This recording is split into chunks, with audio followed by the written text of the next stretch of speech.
One bright summer morning, Mr. Tom packed a picnic basket and went to the peaceful lakeside. "I need a break," he said. "No phones, no noise, just me, the birds, and the breeze." He cast his fishing line into the lake and leaned back. Minutes passed, hours. Suddenly, tug, tug, tug! He jumped up. "I've got one!" He reeled in the line, and out popped a blue and yellow fish, wearing tiny glasses. "Hey, hey, hey!" the fish shouted. "Careful with the fins!" Mr. Tom nearly dropped the rod. Did you just talk? Of course, I'm Fred, the smartest fish in the lake. Mr. Tom blinked. Okay, this is either a dream or I need to eat lunch. Fred rolled his eyes. Listen, I need help. My school, the underwater kind, lost all its books.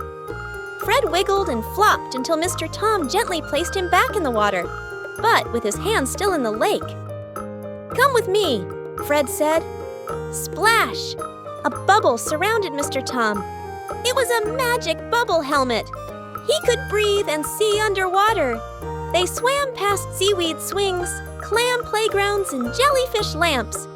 It was a whole underwater world. They arrived at a coral school. The books were gone. "I think a sneaky octopus borrowed them all," Fred said.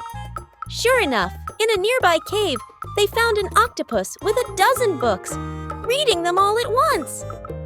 "I didn't mean to take them," the octopus said sadly. "I just love stories." Mr. Tom smiled. "Then let's make a library where everyone can share and read." And that's what they did.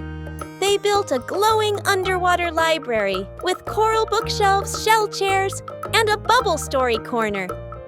Every creature in the lake came to listen to stories. Even Mr. Tom visited every week with new books and big smiles. He didn't fish much anymore. He had found something better: friends, stories, and a whole new world beneath the waves.